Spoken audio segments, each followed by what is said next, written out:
Municipal ఎన్నికల్లో Congress party కృత్రిమ విజయాన్ని సాధించిందని, నైతిక విజయం బీజేపీదేనని బీజేఎల్పీ నేత ఎమ్మెల్యే ఏలేటి మహేశ్వర్ రెడ్డి అన్నారు.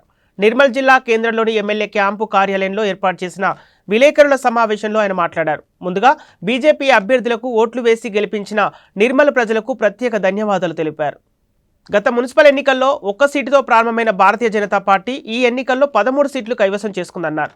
రాబోయే జెడ్పీటీసీ, ఎంపీటీసీ ఎన్నికల్లో బీజేపీ జెండా ఎగరవేస్తామని ధీమా వ్యక్తం చేశారు. 3 పార్టీలు ఒక్కటై మేకపోతు గాంభీర్యం ప్రదర్శించిందని ఎద్దేవా చేశారు.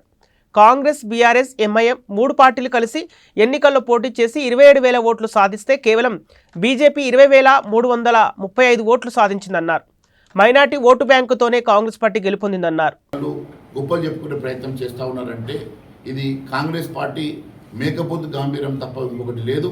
కాంగ్రెస్ పార్టీ పూర్తిగా వైఫల్యం చెందింది. ఇచ్చిన హామీలు నెరవేర్చక వారు ఏ రకంగా కూడా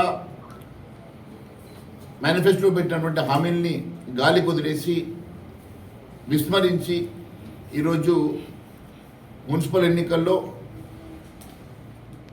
షేర్వాణితోటి దోస్తానం చేసి 3 పార్టీలు ఒకటై ఈరోజు భారతీయ జనతా పార్టీకి అడ్డుకట్ట వేయాలని చేసినటువంటి ప్రయత్నంలో వారు మేకపోతు గాంభీర్యం ప్రదర్శిస్తున్నారు తప్ప కాంగ్రెస్ పార్టీ పూర్తిగా నైతికంగా ఓటమి పాలైంది. కాంగ్రెస్ పార్టీకి వచ్చింది కేవలం 52% మాత్రమే. అంటే ఈ రాష్ట్రంలో కాంగ్రెస్ పార్టీ యాంటీ ఇన్కంబెన్సీ 2 సంవత్సరాల లోపలనే పెద్ద ఎత్తున కాంగ్రెస్ పార్టీపై యాంటీ ఇన్కంబెన్సీ వచ్చిందనేది స్పష్టమవుతున్నది. నేను మున్సిపల్ ఎన్నికలు పెట్టిన రోజు నుంచి చెప్తా ఉన్నాను, కేవలం మైనార్టీ ఓట్లను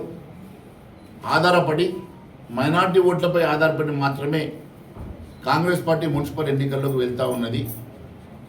ఈ ఎన్నికల్ని చూపించి రేపు లోకల్ బాడీ ఎన్నికల వైపు వెళ్ళాలని ఆలోచన చేస్తూ ఉన్నది.